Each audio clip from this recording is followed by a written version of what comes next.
You can come and sit in front of this microphone, which is provided specifically for this purpose. All those who would like to ask questions may please come forward and sit in a line in front of the microphone provided for this purpose. Then they can take their turn without asking further permission.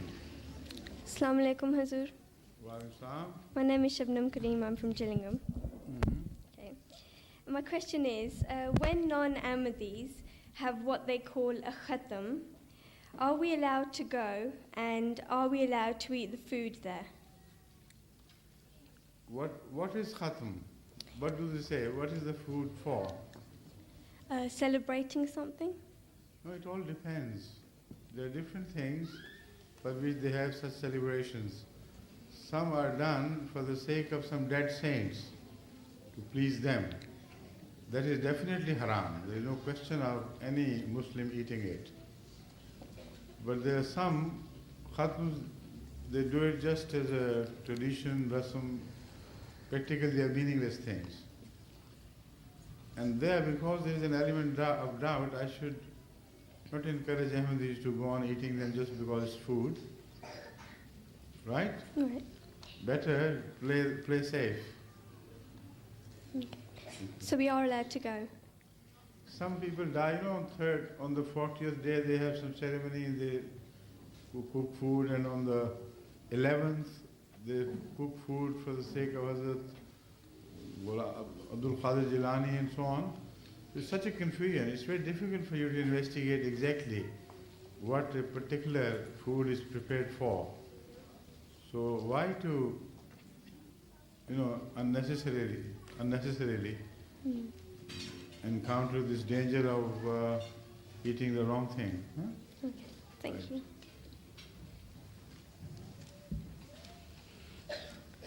Assalamu alaikum, Hazur. Wa alaikum salam. My name is Hadia Ahmed. I'm from Gillingham. Yes. What are your views on the Hindu idols drinking milk? You see, when you speak too close to the microphone, the voice is not clear to me, here at least. In other places, the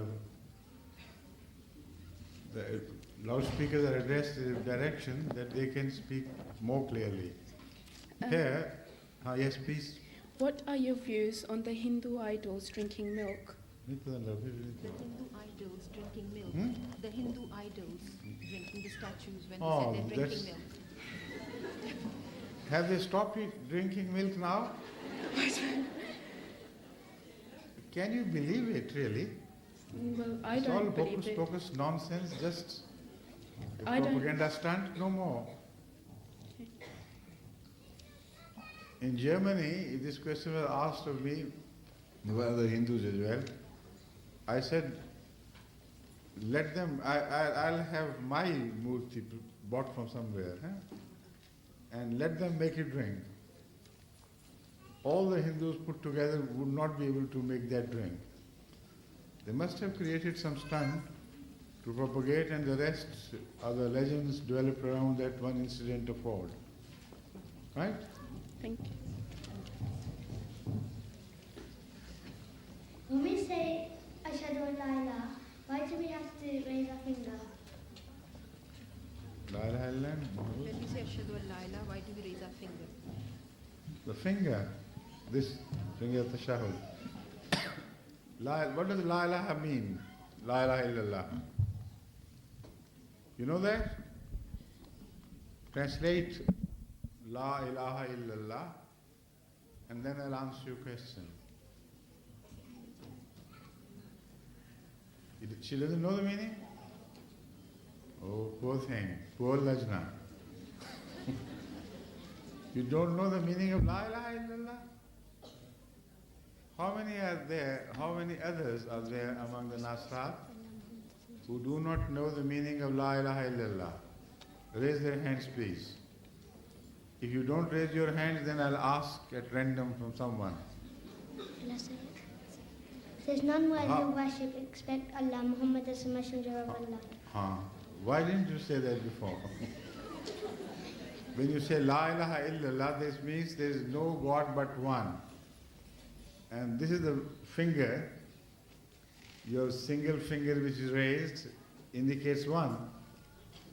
So automatically, it's sort of corroboration of what you're saying is done by this raised finger. Right? Thank you. Assalamualaikum. Wasalam. After our death, can we donate certain parts of our body, either so that someone who really needs them may live after us, or to just donate them to science research? Without asking you every time, you better start doing it as a routine. Can we donate parts of our body so that other people can be helped to live, or can we do it for the sake of research? While living, you mean? No, after our death. After our death. After death. While you're alive, you can donate your parts after death.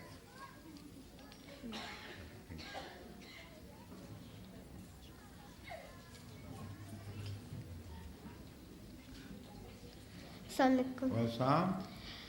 What is the reason for reading Witr with Isha? Witr after Isha? Right? I think I have spoken on that many times before during our question and answer sessions. According to Hazrat Rasulullah sallallahu alaihi wasallam, God is one, which is Witr. One is Witr, two is Juft, according to Arabic grammatical terms.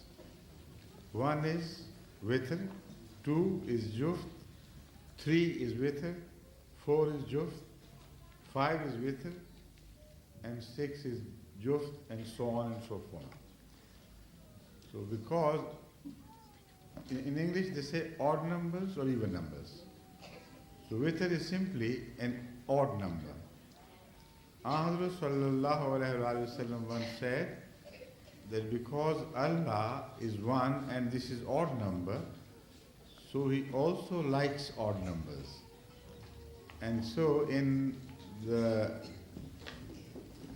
Islamic system of prayers, it is indicated by the numbers of the prayers we have to say perform, or rakat we have to perform daily.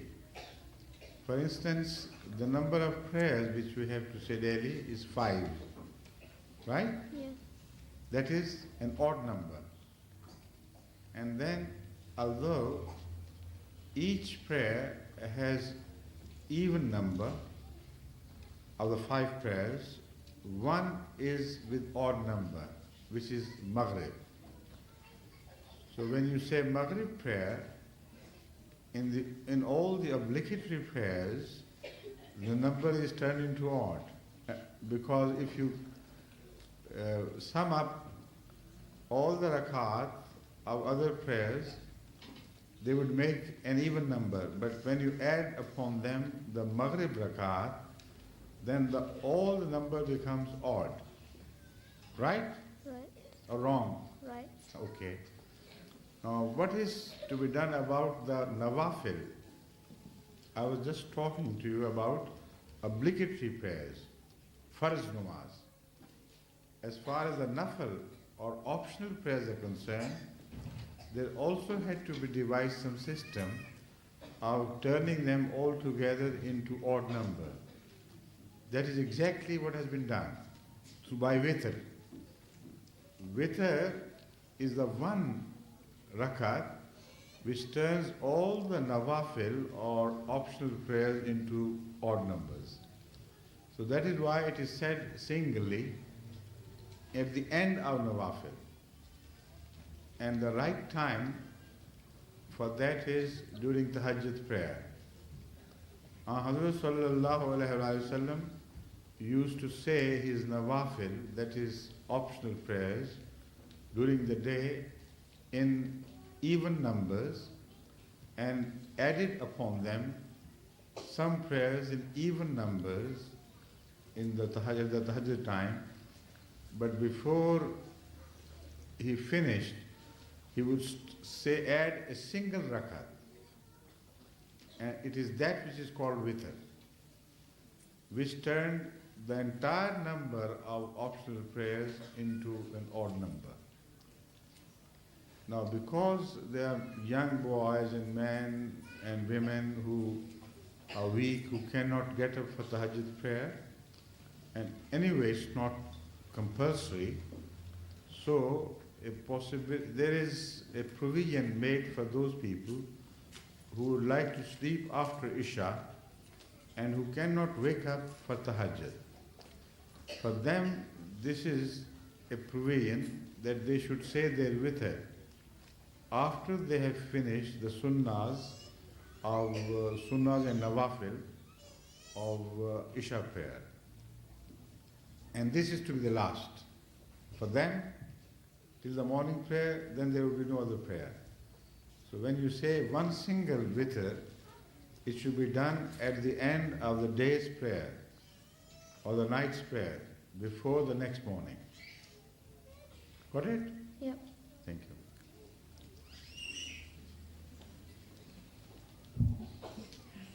Assalamualaikum. Wa alaikum salam. Islam says women should do parda. Islam also says that men should do parda by wearing some sort of head covering and looking down when they walk.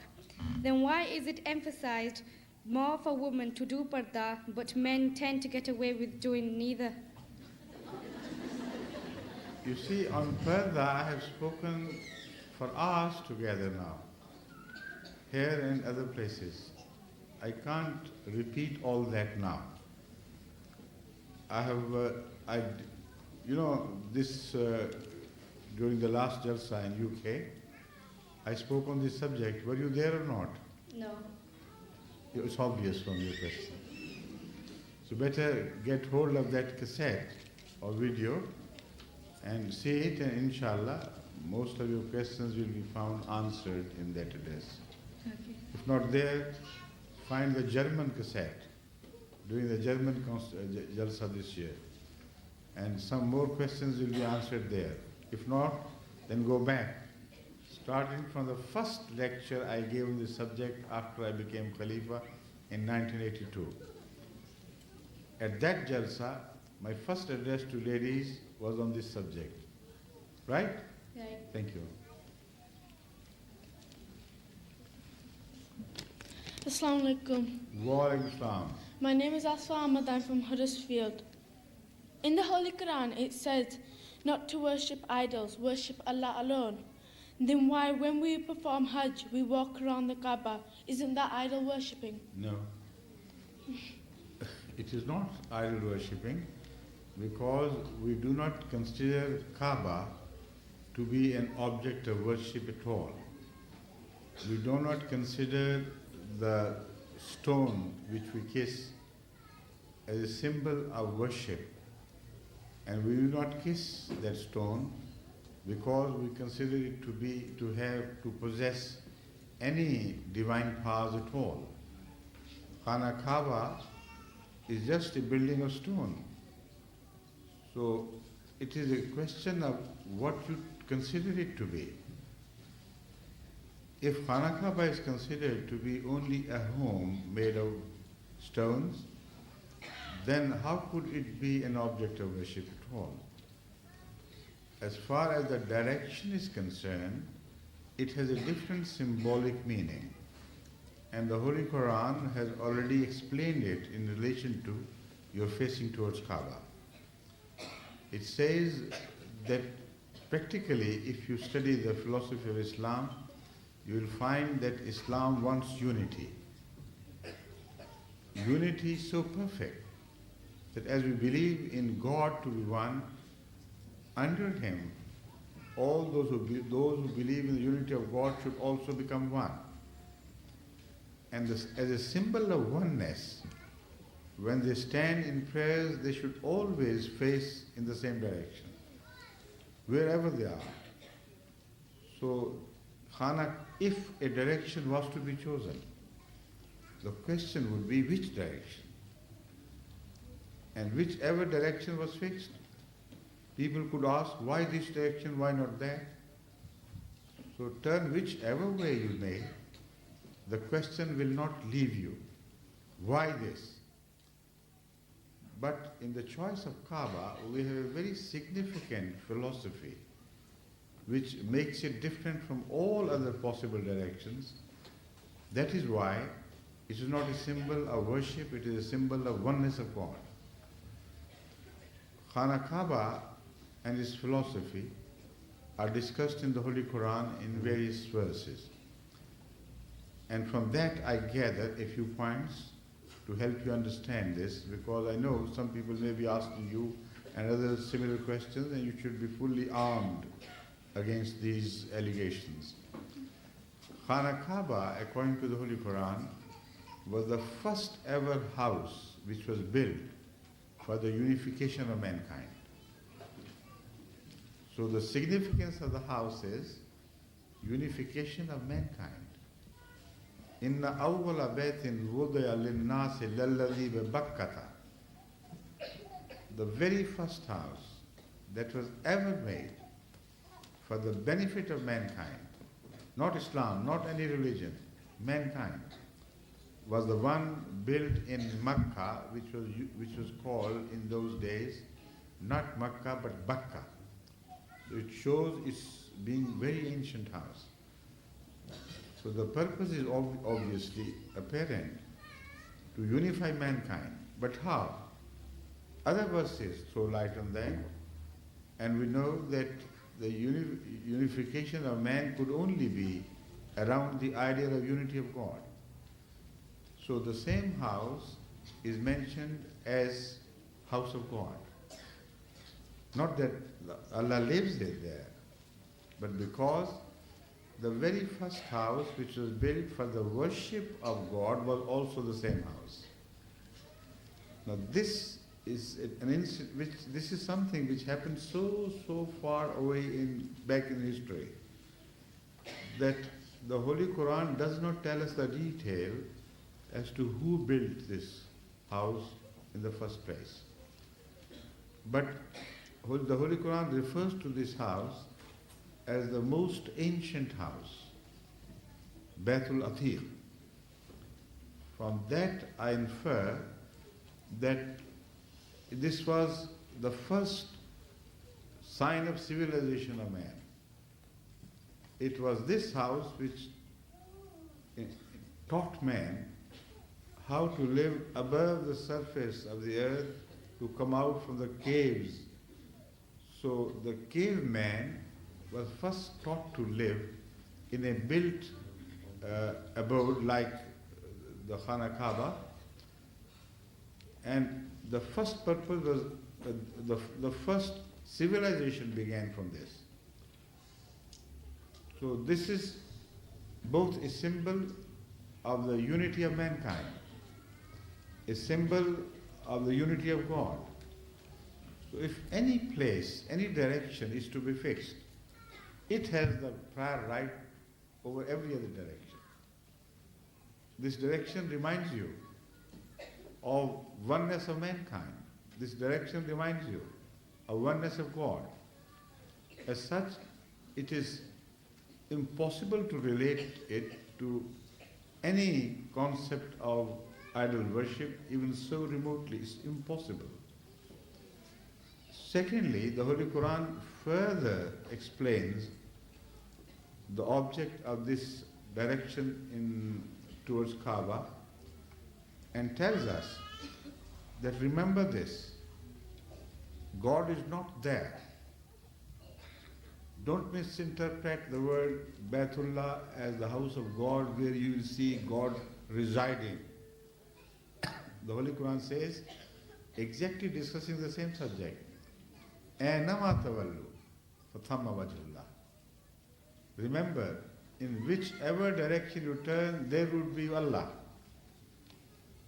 So you can't run away from God. Wherever you look, there would be God. So God is not in Khana Kaaba itself. After this explanation, the only meaning left to Khana Kaaba is a symbolic presence, no more. Not of God, but of the unity of God.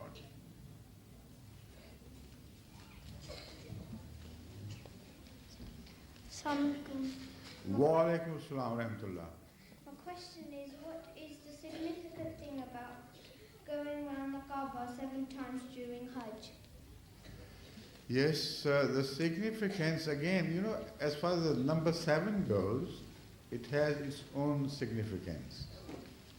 As far as the history of how it began is concerned, we are told that Hazrat Hajra, who was the mother of Hazrat Ismail, wife of Hazrat Ibrahim alayhi salam, when she was left behind by the side of the ruins of Khana Kaaba by Hazrat Ibrahim. You know that? So I have to tell you all that because otherwise you will not understand the answer to the question. What happened was at Khana Kaaba was built so far back in history that nobody knows who built it and when it was built. The Holy Quran only tells us that it was built for this purpose and that purpose, and that's all the information there is to it. Also the Holy Quran tells us it is a Baitul Atiq, the most ancient house. But the Holy Quran also records the fact that as far as the present Khana Kaaba is concerned, it was built from the ruins of the oldest house by Hazrat Ibrahim alayhi salam and his son Ishmael. And it was done under God's command to Ibrahim, that because the last of all the law-bearing prophets, Hazrat Muhammad sallallahu alaihi wasallam, the seal of the prophets, was to appear to complete the purpose of this house, unity of God and unification of mankind, because he was to come as the one prophet who would address the whole mankind together and would not address only a single tribe or clan or country.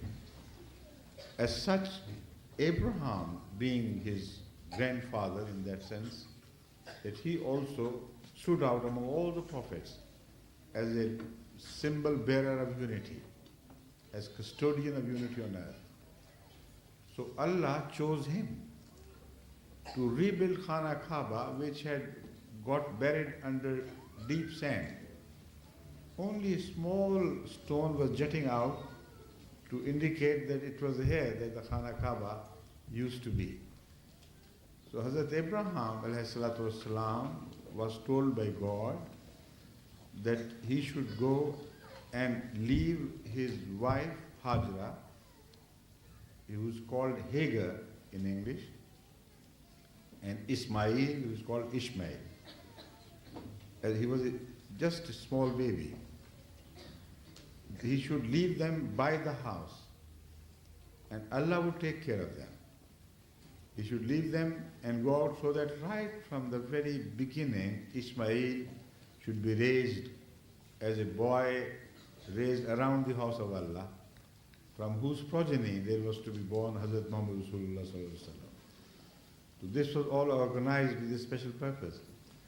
So when Hazrat Ibrahim alayhi salam left these two, Hazrat Hajra and Ismail, there was no city, no township.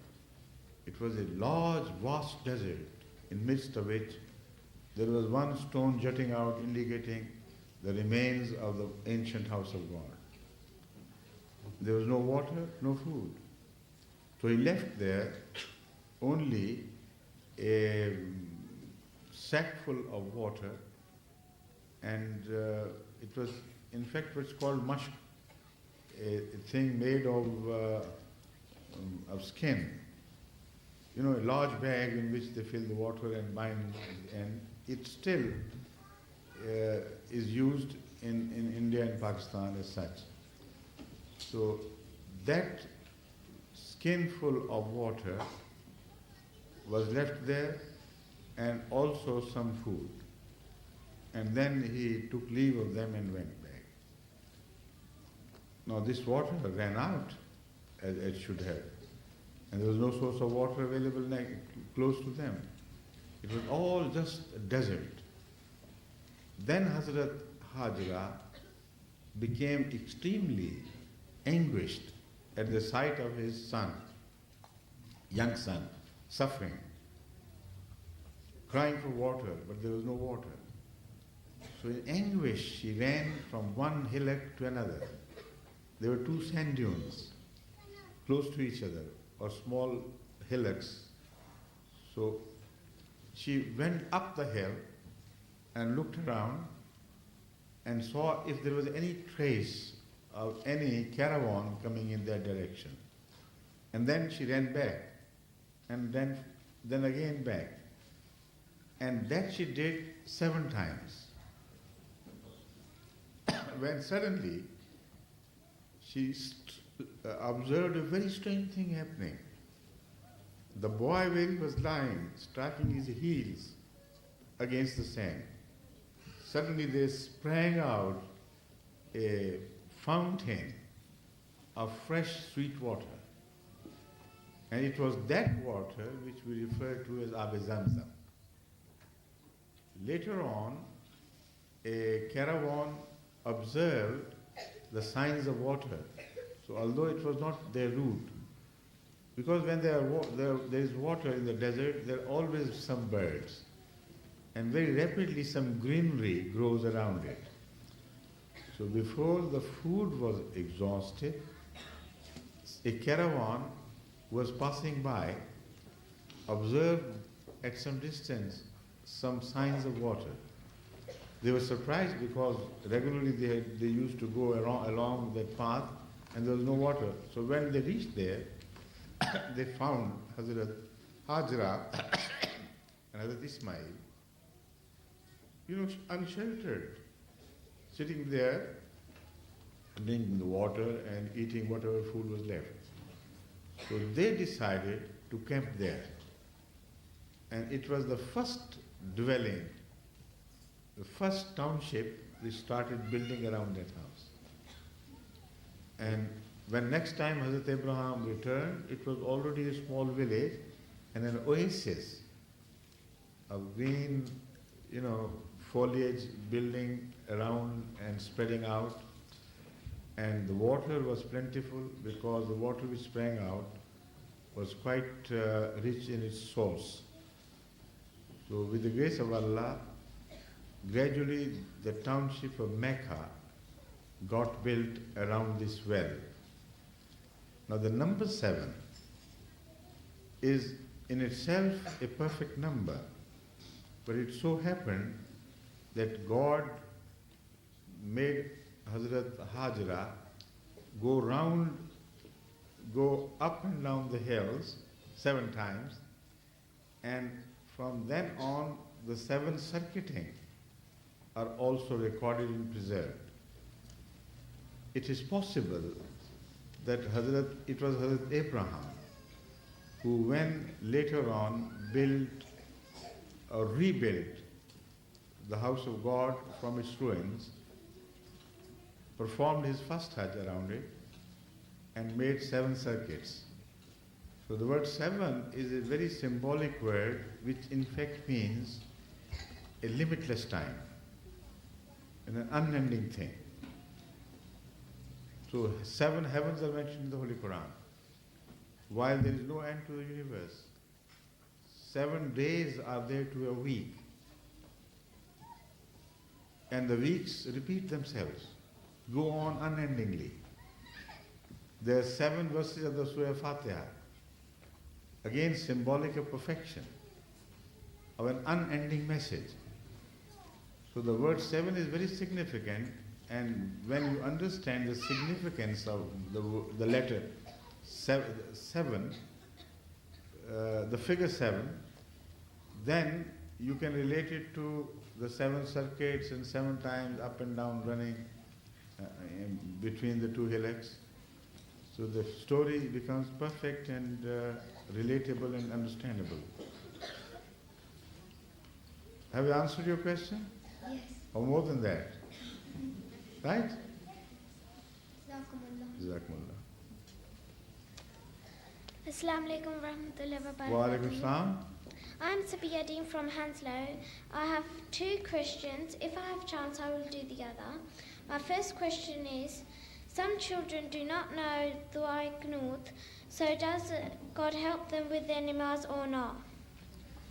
You see, namaz can be said to have been complete even without Dua Qunut.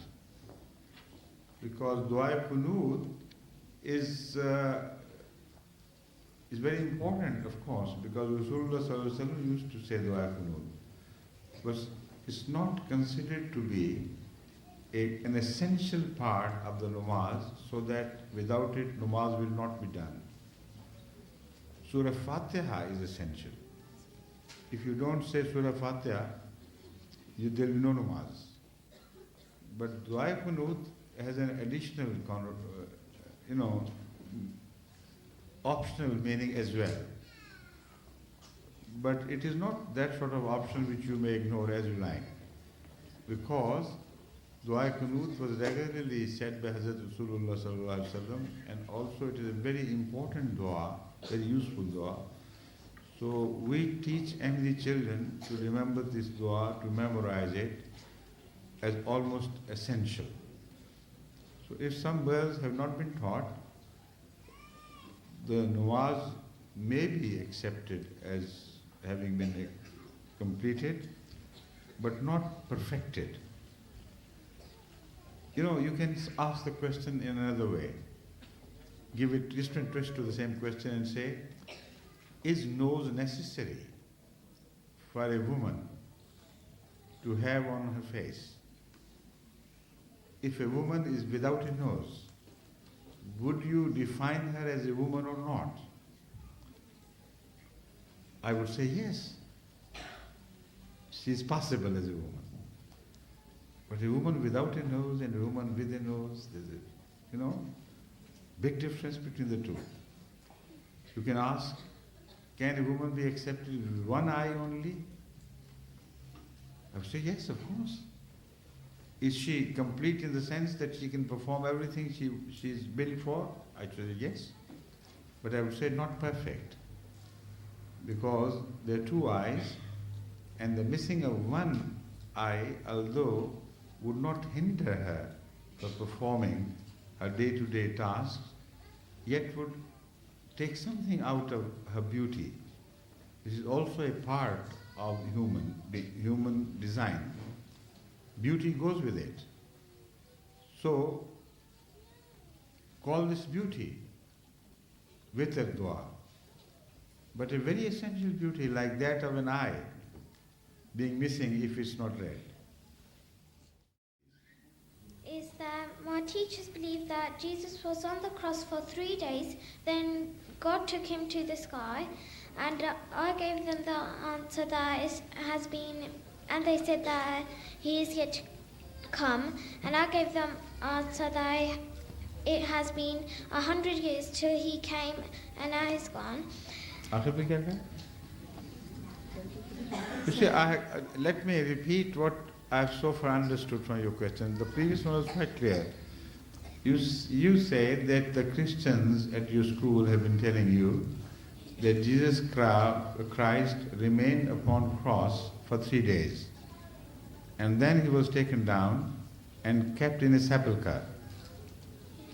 This is called sepulchre, the place where he was kept. After that, I lost touch with your question. What were you saying after this? And they believe that he is yet to come. And I gave them the answer that it has been 100 years till he came and now he's gone. 100 years? They are saying that he will come, and I have told them that right. No. This is what was, which was confusing for me. Suddenly you said it was 100 years while Jesus Christ passed around about 400 years ago. Huh? No, I'm sorry. What I meant to say is about 2,000 years ago. Rasulullah 1400 years or thereabout. Jesus Christ 2,000 years or thereabout, right? Mm-hmm. And I gave now you're talking of Masih Maud al-Islam now, huh? 100 years ago, right? So did I give the answer right or wrong? And if I did give the right answer, can You you see, tell first of all, tell me, how can you relate these two different things? The question began with Jesus Christ spending 3 days and nights upon the cross. Did it not? So how was it related to Hazrat Masih Maud appearing 100 years before today? How could you relate these two things? It's amazing. First of all, you should deal with the question of Jesus, what happened to Jesus, separately. You should tell them that according to the information we have received from the study of Bible and other historical evidence, Jesus did not remain upon the cross for 3 days and nights. It's absolutely wrong. Jesus remained there only for a few hours. Because of one thing, all the historians are agreed that Jesus was put upon cross after the sun of his Friday had started declining, after midday, right? And he was taken down from the cross before the sun of that Friday set. And because it happened to be in, was it in spring somewhere, late spring, between the winter and summer, when the days are shortened. So we calculate by the days in around Palestine in that period. Now even today, they remain the same. The history has not changed the size of the days. So judging from the size of the days during this season, we can safely assume that Jesus did not remain upon the cross for more than a few hours. Because if he was put upon cross after 12 o'clock and he was taken down from the cross before the sun set, so the sun at that period sets around 4, 5 o'clock in the evening. So the maximum time available was 5 hours. And because he had to be taken before the sunset, and he was not immediately put to cross at 12 sharp. So the maximum time you can give him on the cross would be 4.5 hours, no more. So this is the correct, the incident which took place, or the episode which is correct, is this one. Now 3 days and nights would be all the period of his suffering and trial till he walked out of the sepulchre. So don't believe what they say, if anybody says that he remained upon cross for 3 days. No, not so. He was taken down, his body was removed by his disciples to a cave-like place in which people could sit. More than one persons could be accommodated. So the graves in those days were not the sort of graves which we know them now. They were like caves, openings here and there. And a body would be laid there, and some people could sit with that body. And that is exactly what happened in the case of Jesus Christ. And then a stone was put on the mouth to prevent people from walking in, or stray animals to walk in. So when Jesus' body was removed to that sepulchre, what we read in the Bible is that there was a great activity going on among the disciples, and they were preparing an ointment made of 12 ingredients. And that ointment is still known as Marham Isa. the ointment of Jesus. It is recorded in all the classical literature on healing that there was such an ointment and its prescription is still available. So that ointment was prepared chiefly by one of his disciples who was a master in the art of healing in those days, but also other disciples participated. So because 12 people participated in it, so there was one ingredient attributed to each one of them. So as such, we have a Baram Isa which has 12 ingredients. In this, there was myrrh and some other elements which were known for their healing properties, and also there were some painkillers among the medicines. Now this is what we present as a definite proof that Jesus Christ, according to the first witnesses, had not died. You understand? Yes. Because had he died, there would be absolutely no reason why an ointment with painkillers and anti-hemorrhagic processes, etc., would be applied to his body. So with the help of God, that ointment proved so strong in its healing properties that before the third day was out, he was himself out and about, walking with the help of his disciples away from the cave where he was buried. And but I don't want to tell you all the details of this very important event. It is essential for all Ahmadi children to understand these basics. Otherwise, they will not be able to discuss the question with their fellow students properly. Anybody who says anything against it is wrong. This is the correct historical reconstruction of the event, right? The second thing is about his re-advent. Now, because they believe he died first and was resurrected afterwards,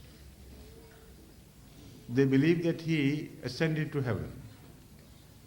While there is no official verdict from the New Testament of his ascent to heaven, the only evidence quoted by the Christians is from Mark. But the 12 verses in which this is mentioned have been proved to be false by the Christian scholars themselves. So there is no evidence of Jesus having ascended to heaven. The only evidence which is trustworthy and which is supported by all the narrators is that he walked out of the cave still injured, but having recouped enough to be able to walk with the help of somebody, to prop on somebody's shoulders, and so he was helped slowly and gradually walk painfully out of the cave. Then the evidence we have is simply this, that he reappears before his disciples who had considered him lost and dead, to reassure all of them that he had not died. And in no such encounter, and remember this, I repeat, in no such encounter, he ever told them that yes, he had died but was resurrected. There is not the slightest evidence of this claim in the New Testament. What we gather from there is that when he was seen alive, the first reaction of the disciples was that he was a ghost, because they had considered him already dead. So naturally, if somebody in the figure of someone you know who has died confronts you suddenly, you would naturally draw the conclusion that that person is a ghost. That is exactly what happened in case of Jesus Christ. It is reported in the New Testament that once when he appeared before some of his disciples, they were shocked. They were utterly scared. They thought he was a ghost. But Jesus, addressing them, did not tell them that he had died and now he has been resurrected. Instead of that, he said he is not a ghost. He is the same person who was crucified. Nowhere does he mention his own death. Come, he said, come and touch me. Here, there, the same wounds.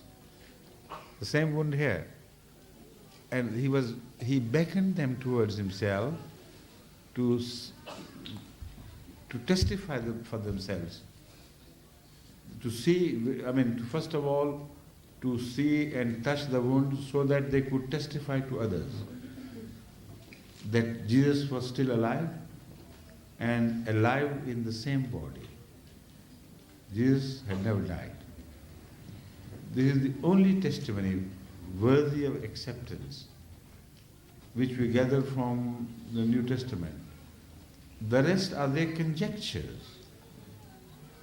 It is merely a conjecture on the part of the Christians that Jesus died because others believed he must have died and others believe he must have come to life again.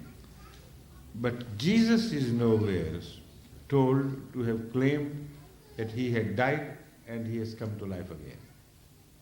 This is a very important argument which you should remember. They can quote some scriptures by telling you, they said, that disciple or that apostle said he had died and had come to life again. But he was a third person. It was a hearsay evidence. The best evidence, the most reliable evidence was only the evidence of Jesus Christ. Why did he not tell anyone on earth, after reappearing from the cave, which sepulchre, that look here, a miracle has happened. I died once and I am alive again. Exactly on the contrary. What Jesus himself claimed was not what the Christians of today believe. It was exactly the opposite. First I have told you what he did not claim, right? He did never claim that he had died once, even for a second. The second thing, what he claimed, it is in the form of a prophecy. When people demanded from him a miracle, in the New Testament we find Jesus answering them that no miracle other than the miracle of Jonah would be given to these wicked people of this age. Now, the very miracle of Jonah, the Hazrat Yunus, is well known all over the world. Among the Muslims, Christians, Jews, there are no two opinions as to what that miracle was. These are the three major religions of the world which believe in Jonah to be a true prophet of God. They are the three major religions of the world which relate the story of Jonah fundamentally in the same terms, without any difference. They say that he was eaten up or swallowed by the fish. Which fish? It is said that it was a whale or some fish, but it had to be a giant fish which swallowed Hazrat Jonah and vomited him out before he died. And in the Old Testament or in the New Testament, it is said, and they all believe, that he remained within the belly of the fish for 3 days. Right?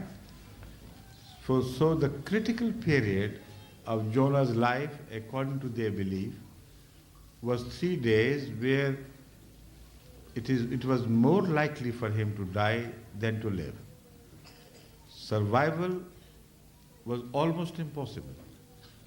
Death was almost certain. But almost, not entirely. So what the miracle of Jonah was, that despite against all odds, he did survive, remaining within the belly of the fish. And the fish ultimately vomited him out on a land where some gourd plants were naturally growing. You know, the gourd is a plant which also bears karela, which is very strongly antiseptic. And gourd is a family of creepers which also has melons and similar vegetables which we use in our daily life. So Allah had him thrown in the open on a field where naturally some gourd plants were growing. So they gave him the cover first of all from the sun, and as I believe it had also some creepers of karela gourd, and this has a very strong medicinal property. So that could have helped him recover from the damage and all that was done to harm done to her body during the 3 days in the belly of the fish. But one thing is certain, he never died, and he was revived from, not revived, I'm sorry, he survived the trial. He did not revive from the dead, he survived from the danger of dying. On this there are no two opinions. All the Muslims, all the Christians, all the Jews are agreed upon this, that Jonah never died, even for an instant. So it was not a case of revival. It was a simple case of survival. He should have died, but did not. So what did Jesus say about himself? What did Jesus say that would happen to him? He said he would give them the miracle, the repeat of the miracle of Jonah. So was he right or wrong? Or you can ask your Christian friends, was it true? Was he right? The answer would be yes, he was right. Say, if he was right, then you are wrong. Because he says, he informs you that he was about to go through a trial in which, in every likelihood, he should have lost his life. But he would not. And only then he would be repeating the miracle of Jonah, who was about to lose his life through that trial of being swallowed by a fish, but did not lose his life. So Jesus did not die upon cross. He was never revived from the dead, and as such he never ascended to the heaven. He spent an ordinary life of a prophet. He belonged to the category of prophets of Allah. And as such, he did what other prophets, particularly Jonah, had done. Having been saved from death, he migrated from that area. He never returned to his own original place, but went on and spread his faith in other parts of the same general, not subcontinent, but that country or a group of countries. I hesitate to name the place because the geographies have changed. This event seems to have taken place in what is known to be generally as Arabia. So in the Arabian Peninsula, these things happened. And he did not return to his place of birth, which is known to be Nineveh, but he moved on to other parts and spread his message and died as a successful prophet of Allah ultimately. So this is what we read from the Jesus' prophecy. This is what you should remember. And then you will be fortified against any attack on Ahmadiyya concept of what happened to Jesus. Right? About his re-advent, the argument should be this, not the way you have built it, but you should remember this argument and this would work. If Jesus is proved not to have died upon the cross, if he is proved to have survived the ordeal of being hung upon cross, and then if he is proved from the Bible that he started moving away from the city of his crucifixion, the township where he was crucified, in the easterly directions. The only question which is relevant now is where he was going. Right? If you prove that from Jesus' own predictions, then the whole problem is solved. Then there is no riddle left. So I would like you to remember all these young Lajna, to remember these fundamentals about your dialogue with Christianity. So far what I have said, if you hear it again and again, then you will memorize all these important things. Also you should memorize the references which I have generally given. But now I am coming to the last point. According to our understanding of Jesus' own words, remember he did not die upon cross. Remember he never died, even afterwards, for a single moment. Otherwise his prophecy about Jonah and his similarity would be wrong, while it was not wrong. Then I have proved that he appeared before his disciples and told them clearly that he was not a ghost, he had never died. He was the same person. Then he is known to move away from that place to somewhere. Where to? Let's ask Jesus himself. And his verdict should be acceptable, both to Muslims and Christians alike. Again, it is in the form of a prophecy. He prophesied about himself that he would leave the people there and go to the lost sheep of the house of Israel. Now, it was a definite prophecy which fixes the course of history which unfolded itself after crucifixion. Where did he go is the question. He must have gone to pursue the path of the sheep of the house of Israel. Wherever they went, he must go, or he will be proved to be false. He makes a claim and does not fulfill with the following consequent action. Then he is a false man. So according to us, he was not a false man. He was one of the true prophets of Allah.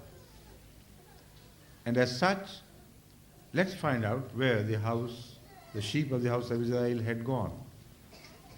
Let's ask this question from the Christian historians themselves.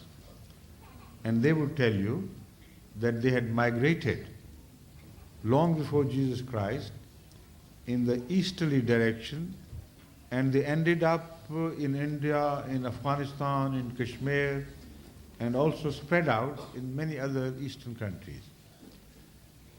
So wherever the main movement of the tribes can be traced, Jesus must follow them and must go there, if he was right. And he was right.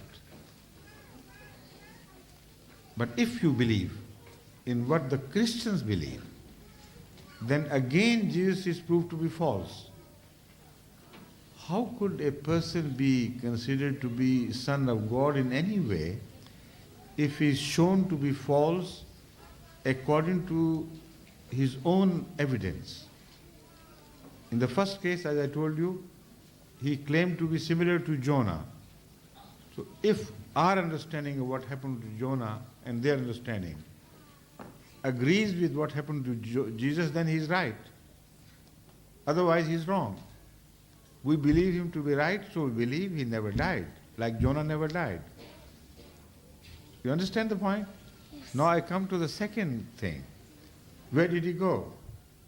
According to the Christians, he ascended to the heaven. Right or wrong? This is what they believe, don't they? Yeah. He ascended to the heaven and will return from that abode, heavenly abode, in the latter days to restart his mission of Christianity. Now we say, if what you say is right, then Jesus was wrong.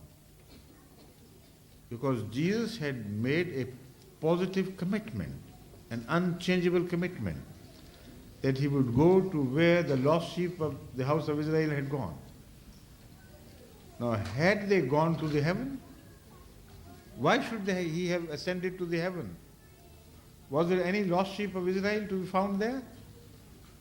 So obviously, the only logical conclusion you can draw from this is that Jesus must have pursued the course of the earlier tribes of Israel who had left the mainland Judea or were compelled to leave the mainland of Judea by the invasion of Nebuchadnezzar. They were imprisoned in large numbers, removed from their country, and after a while, staying there, then they started moving out in other easterly directions.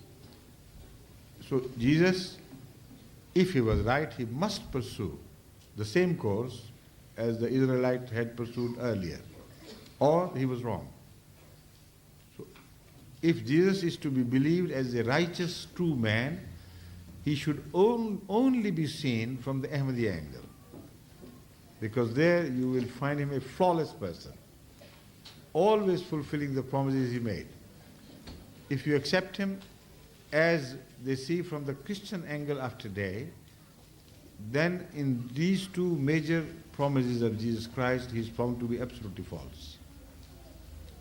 Now, if you understand this logic, if you master this way of argumentation, and if you also remember the necessary references, then with the grace of Allah, whether it's a school debate or a college or university, you can never be defeated by unprejudiced Christians. You can't be defeated by even prejudiced Christians, but they won't admit their defeat. That's the problem. So they go on making noise that we have rendered you answerless and this and that. So always choose the right-minded people, honest, true, simple, ordinary human beings who are not prejudiced. And on them these arguments would work, inshallah. Got it? Yes. Have I answered the question you had in mind as well, or not yet? Yes, you've answered it. Huh? Yes, okay, thank you. Thank you. Assalamu alaikum, Huzoor. Wa alaikum salam. My name is Naila Patti. Yes? My question is, why do we have to worship Allah if he doesn't need any worshipping from us or anything? Why we have to worship Allah? He doesn't need anything from us. When he doesn't need anything from us. But we need something from him. The worship is not to give him, but to seek from him. Okay?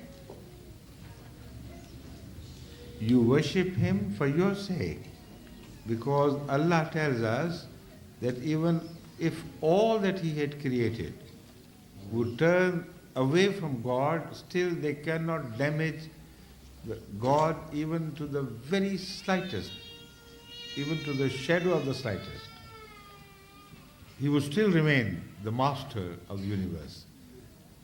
So with that, how could you expect him to have any personal motive served if people worshipped him? Most certainly not.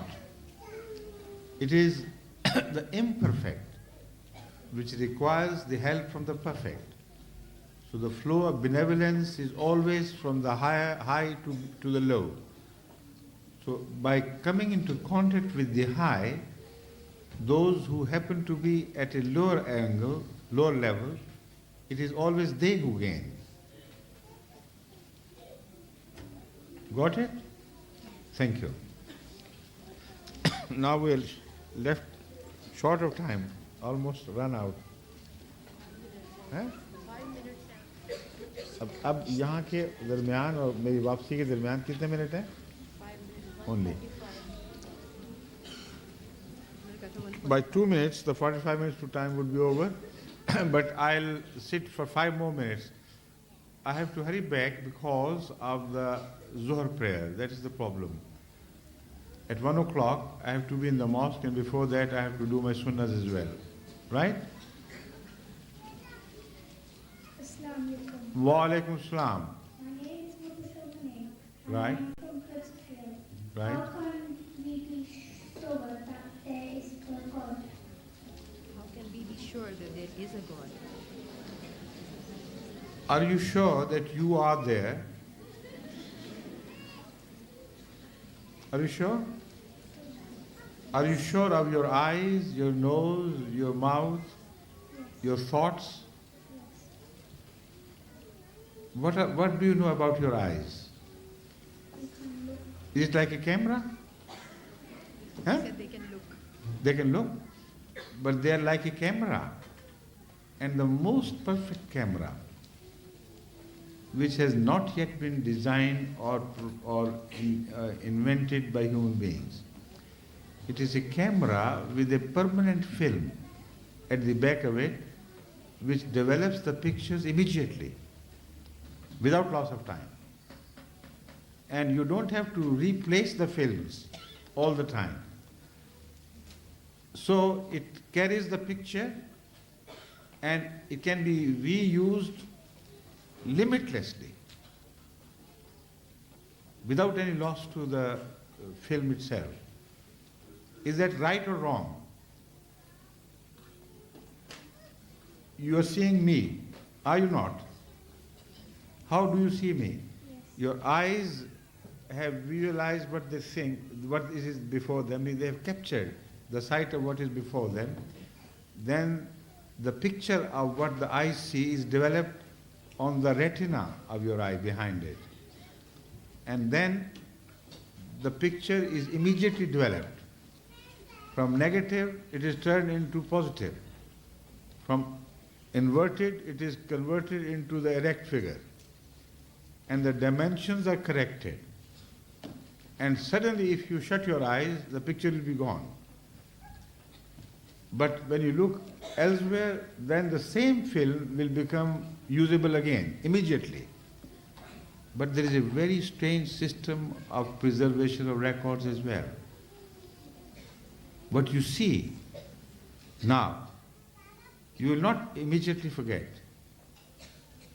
Somewhere in the library of your mind, at the back of your mind, this picture will remain as preserved. Unless your mind is deranged, you will always remember what you saw. If not consciously, at least subconsciously. But most often consciously. So a fantastic thing this camera is. Was it made by itself? Or there has to be a designer? Take up the most rudimentary camera, the pinhole camera. Look at it and ask the same question. Could it have been manufactured by itself? Or there has to be a designer who thought, who conceived, who designed, who turned his design into a reality.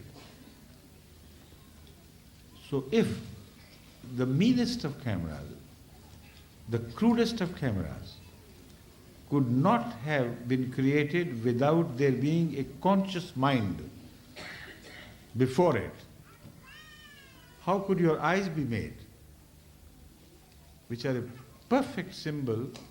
They are not a perfect symbol, a perfection in themselves. Eyes are a perfection in themselves of what photography could ever be, what photography could ever reach. But no, I should say what photography could never reach. Just concentrate on your eyes and you will be lost in a world of wonderment far more wonderful than the story of Alice in Wonderland. It's unbelievable what you see about your eyes, which you don't see about your eyes, I mean. Your eyes help you see, but you never bother to see your own eyes, what they are and what they stand for and how they're designed. You see, when you see through with your eyes, you see a large image. You are seeing me in full size, are you not?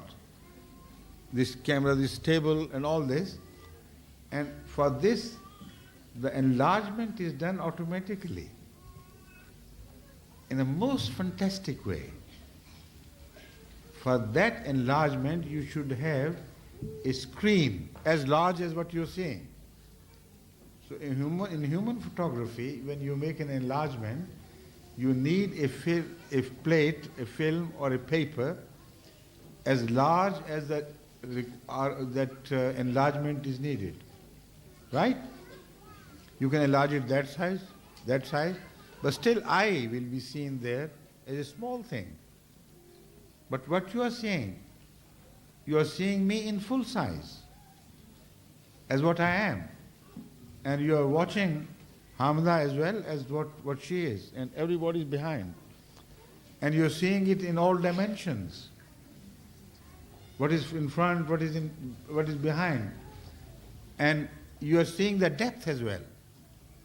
While the film on which it is being produced is only that much, that big. See? This much, no more.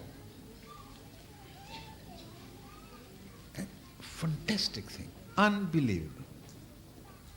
That on a picture film that small, a negative is created which is immediately turned into a positive and which is immediately, instantaneously enlarged to a life size. Go out and look at the heavens. What you see requires a screen as big as the heavens themselves. Yet you see them in the real perspective as they appear to you. Can any human camera ever do this? It's impossible. So what is impossible you believe to have happened automatically. What is so ordinary you do believe not to have happened automatically. There is no logic in this. So there has to be a God. That is all I can say in this short time. But I was trying to enlarge it to give you simple examples so that all children at various ages understand. You try to understand this. If you master this idea and thought, then inshallah you'll be able to convince other friends as well of the existence of God if they're not prejudiced. Okay? Were you with me throughout? Or were you thinking of something else and I was talking of something else? Tell me, honestly. You understood the whole thing? Good, thank you. Now it's time for me to depart, please, because at 1 o'clock I have to lead Zohar prayer in the mosque. And my going back would require some time, and then I have to perform my sunnahs before the Zohar. So I would be late, but I don't want to be very late because there will be many people waiting for there. They sometimes come from their offices, so the Zohar time has a limited option, very limited scope, I mean, right? Inshallah we'll meet again. Allah bless you. Assalamu alaikum wa rahmatullahi wa barakatuh.